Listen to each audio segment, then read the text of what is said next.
Fala pessoal, tudo bem? Sejam muito bem-vindos ao canal do Professor Baroni. Meu nome é Caio Renato, sou do time de investimentos da Suno. E aqui do meu lado, Professor Baroni. Tudo bom? Como é que tá, pessoal? Vamos lá. Bom, hoje a gente tem 5 perguntinhas que chegaram aqui pro professor e ele vai responder para vocês. Perguntas que vieram através do Instagram, @professorbaroni. Se você não segue, já aproveita a seguir.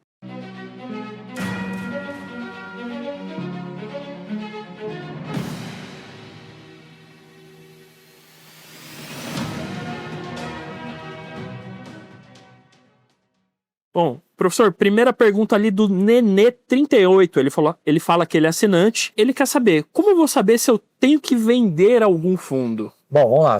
Essa resposta ela tem duas questões, né? A primeira, se ele realmente for assinante, normalmente a gente coloca alguma recomendação de venda quando tem, dentro daqueles fundos que estão ali recomendados na carteira. Quando tem alguma saída, a gente vai elaborar algum relatório com toda a justificativa da venda. Não sendo assinante ou ele não querendo seguir a carteira ali à risca, acho que os gatilhos da venda elas devem ser motivados pelos gatilhos inversos da compra. Por exemplo, ele comprou um determinado fundo porque aquele fundo ele vinha fazendo uma gestão ativa, ele vinha comprando um determinado perfil de imóvel, ele vinha entregando um rendimento base recorrente sólido, ele tinha um nível de alavancagem que estava adequado, ele tinha um nível de diversificação interna que estava adequado, ele tinha alguns indicadores que estavam favoráveis. A venda é quando todas essas questões começam a se inverter. O fundo começa a ficar caro, a renda recorrente começa a diminuir, a gestão ativa já não é mais a mesma. Então, sempre o gatilho da venda é quando você começa a ter uma validação invertida daquilo que motivou a compra. Perfeito. Primeira pergunta respondida. Agora a segunda pergunta é do Marco.C.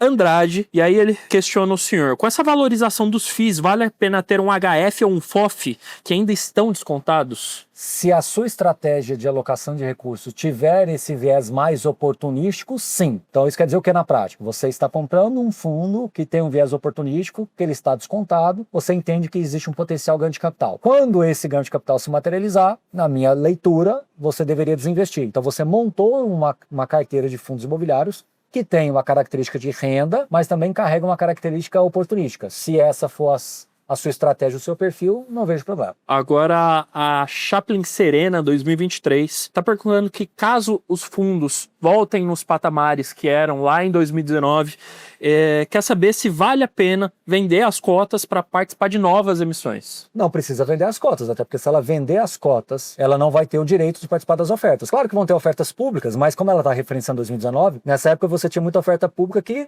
se você não fosse cotista, você praticamente não conseguia exercer, tinha um rateio muito grande. Então, na minha leitura se o mercado começar a ficar caro, significa dizer o que na prática? Que você reduz as suas compras no mercado secundário, vai esperando as novas ofertas, aí dentro do contexto da oferta você vai fazendo as suas aquisições. Para aquele investidor mais sofisticado, que tem um pouco mais de desenvoltura com o mercado, ele pode fazer o que nós chamamos de arbitragem, que é assim: se você tem 100 cotas de um fundo e você vai ter lá 20 direitos de preferência, você pode vender 20 cotas à vista, né, com esse ganho, e exercer 20 direitos de preferência para você ter a mesma quantidade e ter essa arbitragem como ganho para você se apropriar. Para aquele investidor mais sofisticado um pouquinho, que tem um pouquinho mais de risco, tolera um pouco mais de risco, ele pode fazer uma flipagem, que é ele ficar com excesso de cotas e depois que as cotas forem integralizadas, ele vender o excesso ali no mercado secundário, tentando tirar um alfa adicional. Obviamente essa estratégia carrega muito mais risco, você tem que ter um mercado muito mais em alta, né, mais bullish, né, como a gente costuma dizer.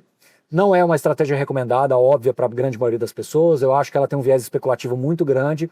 Então eu diria que para a nossa Chaplin Serena, eu sugiro que ela, imagino que seja ela, né, ela possa ter esse comportamento de reduzir um pouco a intensidade das compras no mercado secundário e focar mais nas ofertas. Eu acho que fazendo isso já está de bom tamanho. Não precisa vender, nada disso. Basta frear um pouquinho no home broker lá e olhar mais para as ofertas. Perfeito, uma dica ótima aí, não só para a Serena, mas para você que também está assistindo esse vídeo. Então, já aproveita, deixa o seu like aí e se inscreve no canal caso não seja inscrito. Bom, para próxima pergunta, o Thiago está perguntando se você acha que vem uma nova janela de emissões por aí e caso tem essa janela de emissões, se elas serão ainda para esse ano ou se de repente só para o ano que vem. Eu acho que assim, falar que é uma janela de emissões ao que a gente viu entre 2019 e 2021, um pedaço de 22, eu acho pouco provável a gente ver isso no curto prazo. O que a gente pode continuar vendo são ofertas que visam alguma consolidação de portfólio, que visa a integralização de imóveis em troca de cotas. Eu acho que isso a gente deve continuar vendo. Então, o que é legal, né? Muito, muito interessante a gente ver que o mercado de fundos imobiliários está conseguindo crescer, mesmo num cenário adverso de juros. Então, acho que isso é bastante favorável, é uma mensagem bastante positiva. Falar que a gente vai ter muitas ofertas naqueles moldes, com, né, vindo realmente dinheiro novo, puro e simples, acho que a gente vai esperar, ter que esperar mais um pouquinho aí, os juros ainda tem que começar um ciclo de baixa, realmente se consolidar num cenário mais baixo. E agora, para a gente finalizar, o Carmo Abreu está perguntando se ele consegue vender o direito dele de subscrição. Direito de subscrição, direito de preferência, ele é vendido quando você tem uma oferta nos moldes públicos. Então, depende. Tem casos que sim, tem casos que não. Normalmente, vai aparecer para você ali um código, né? Então o nome do fundo, no final, ao invés de ser 11, vai ser 12. Esse é um indicativo que é possível vender. Na frente vai ter um preço de negociação. Às vezes ele vem zerado, ou seja, você não pode vender.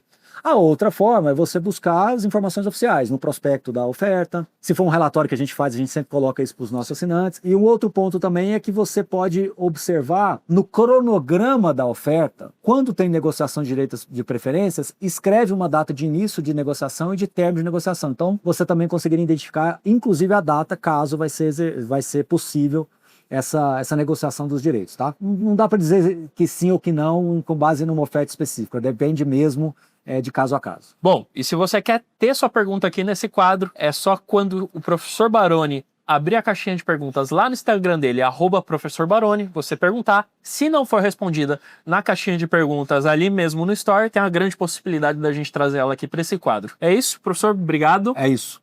Um abraço, gente. Continua mandando lá, se inscreve no canal, curta o vídeo e deixa seu comentário. Aliás, você pode deixar o comentário, inclusive com uma pergunta, que a gente já serve aqui para fazermos conteúdo para os próximos, tá bom? Beleza, gente? Obrigado e até a próxima. Valeu, turma.